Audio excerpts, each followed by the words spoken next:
Saudara-saudari terkasih, apakah saudara sudah memulai hari ini dengan penuh sukacita dan punya niat untuk berbuat baik meskipun kecil? Semoga Tuhan memberkati niat baik saudara. Hari ini saya sungguh senang sekali masih ada afterglow. Kalau matahari terbenam, itu ada afterglow, masih ada terang meskipun mataharinya sudah terbenam. Saya masih merasakan sukacita dari pengalaman hari kemarin, terutama karena kemarin bacaannya tentang identitas kita sebagai murid Kristus. Tuhan Yesus kemarin mengatakan bahwa kamulah garam dunia, kamulah terang dunia. Kota di atas bukit tidak akan tersembunyi. Lagi pula, orang tidak akan menyalakan pelita dan menaruhnya di bawah kaki Dian, di bawah bantal atau di bawah tempat tidur, melainkan di atas kaki Dian supaya menerangi seluruh rumah. Dan luar biasa, saya merenungkan hal itu dan sangat bahagia. Pertama, saya merenungkan bahwa garam dan terang itu adalah sumber yang memberikan rasa enak untuk sebagai garam, sumber yang memancarkan terang sebagai cahaya. Jadi kita yang harus menjadi sumber. Di dalam diri kita diharapkan ada sebuah proses yang bisa mengubah energi dari yang negatif menjadi positif, supaya yang keluar adalah pancaran cahaya yang menerangi sekitarnya. Maka penting sekali pesan Yesus itu pertama-tama mengajak kita untuk lebih memproses diri kita. Energi terutama fokusnya. Di dalam diri kita ini digerakkan, dihidupi oleh energi. Ada energi positif dan energi negatif. Energi positif itu ya kasih, belas kasih, itu menggerakkan kita untuk bertindak. Itu energi. Dan ini bisa membawa terang, membawa harapan. Ketika kita melakukan kebaikan kepada orang yang bahkan sebetulnya tidak ada alasan untuk menerima kebaikan kita. Seperti misalnya di jalan kita menemukan orang miskin, lalu kita sekedar memberi air jernih untuk minum atau sebungkus nasi. Nah, itu adalah energi yang digerakkan oleh kasih, lalu melakukan tindakan kasih. Dan itu bisa menjadi cahaya yang menerangi orang itu, bahkan menjadi harapan bagi dia. Oh, ternyata masih ada orang baik. Nah, tetapi proses itu ada di dalam diri kita. Proses mengubah energi, mentransformasi energi. Itu ada di dalam diri kita sebagai cahaya. Karena itu kita diminta juga mampu mengubah energi yang negatif menjadi positif. Energi negatif adalah amarah, itu energi negatif. Maka kita harus bisa mengubah energi amarah itu menjadi energi positif. Dan itu prosesnya ada di dalam diri kita. Kita perlu refleksi, kenapa saya marah? Apakah marah ini karena saya tersinggung? Atau karena memang sumbernya orang itu? Sumbernya ada di sana. Orang yang sedang tidak nyaman, kemudian dia marah kepada kita dan menyebabkan kita marah. Atau memang itu proses yang ada di dalam diri kita, yaitu proses bahwa ada beberapa hal yang tidak terpenuhi dalam diri kita, lalu kita kecewa dan kemudian marah. Nah, kalau sudah mengetahui sumbernya, kalau itu ada di luar sana, ya kita tidak usah marah-marah, karena itu berarti problem yang ada di sana bukan di sini. Nah, itu kemudian mengubah energi amarah menjadi energi lebih pengertian. Juga kalau sumbernya itu di dalam, maka kita perlu melihat kenapa saya marah. Apakah masih ada luka yang gampang sekali tersulut. Dan kemudian kita menjadi lebih mengerti terhadap diri sendiri. Dan bisa mengubah energi emosi amarah menjadi energi pengertian. Cahaya, kita adalah terang, maka kita yang harus memancarkan itu keluar. Bukan mendapatkan dari luar. Memang sumbernya tetap adalah Kristus. Akulah terang dunia. Itu yang harus diperhatikan. sumbernya kepada Kristus. Maka kita sebagai pembawa terang, kita harus selalu melekat kepada Kristus, bersumber kepada Kristus, menimba energi dari Kristus sendiri. Namun, di dalam diri kita harus ada tempayan atau wadah yang mampu menerima energi positif itu. Bahkan mampu mengaturnya, mentransformasi, mengubahnya menjadi energi yang sungguh positif. Supaya kemudian kita bisa memancarkan energi itu keluar.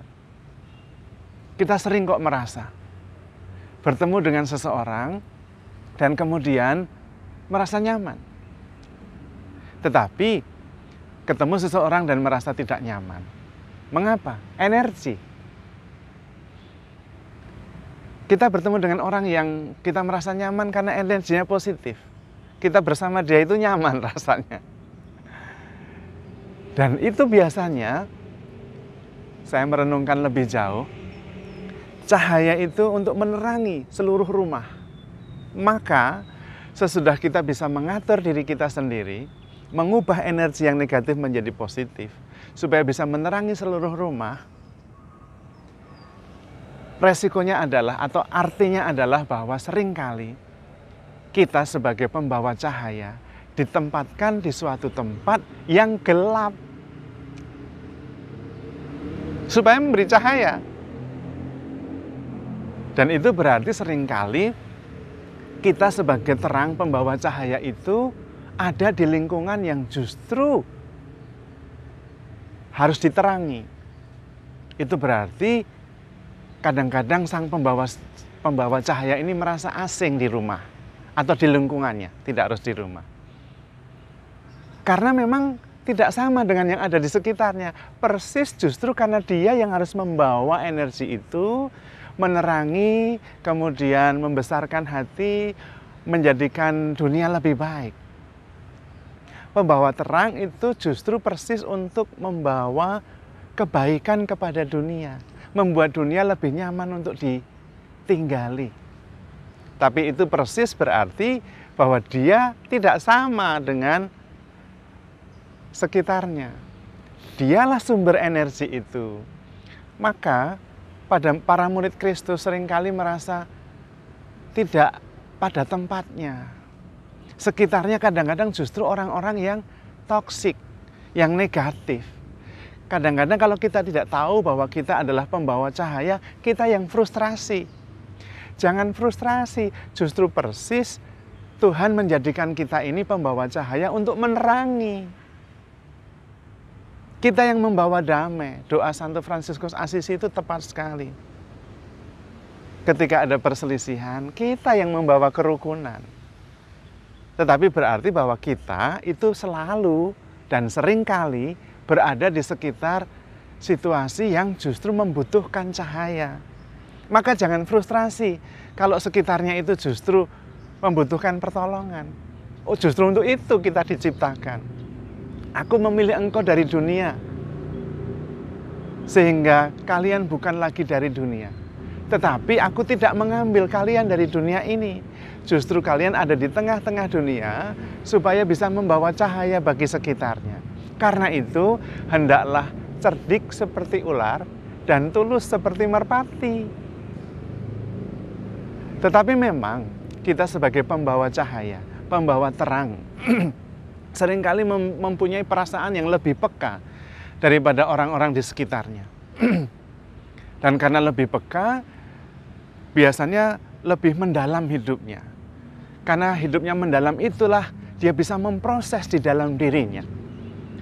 Energi yang negatif menjadi positif, pengalaman negatif menjadi positif, supaya dia mempunyai energi untuk memancarkan kebaikan dan cahaya di sekitarnya. Maka kalau merasa asing atau tidak sungguh-sungguh dimengerti oleh sekitarnya, jangan khawatir, jangan pergi keluar, pergilah kepada Tuhan Yesus. Dan kita pasti bisa, karena Tuhan Yesus sudah memilih kita, bahkan sudah menetapkan kita. Kamulah cahaya dunia. Kota di atas bukit tidak akan tersembunyi. Dan tidak ada orang yang menyalakan pelita lalu menyembunyikannya. Tidak. tetapi akan menaruhnya di atas kaki Dian untuk menerangi seluruh rumah. Tuhan sudah menetapkan kita menjadi pembawa cahaya. Itu berarti bahwa Tuhan sudah menyiapkan diri kita supaya bisa. Tidak mungkin Tuhan mengutus tanpa memberi bekal, tidak mungkin. Maka jangan lari, larilah kepada Yesus. Karena pembawa cahaya ini seringkali kemudian merasa kering, merasa frustrasi. Karena di sekitarnya adalah orang-orang yang justru menyedot energinya. Tapi persis itu maksudnya, kita ditempatkan di situ. Kita diambil dari dunia, dipilih oleh Tuhan, ditempatkan lagi ke dalam dunia untuk membuat dunia ini lebih baik. Biasanya para pembawa cahaya ini yang ditetapkan oleh Tuhan, dia peka sekali untuk menolong orang, memperbaiki situasi. Ada orang miskin, dia ingin menolongnya. Ada orang yang kesulitan, dia ingin membantu dengan nasihatnya. Dan biasanya para pembawa cahaya ini didatangi orang untuk konsultasi. Biasanya begitu. Naturally. Karena di dalam diri kita itu ada seperti mesin pengubah energi. Sehingga orang-orang yang dalam situasi energinya tidak teratur, emosinya tidak tertata, mereka datang. Minta nasihat, bahkan sekedar berada di dekatnya. Orang-orang pembawa cahaya ini bisa menata, menyelaraskan, membuat energi di sekitarnya itu menjadi harmoni. Karena itu, para pembawa cahaya ini perlu sekali untuk berada di alam semesta.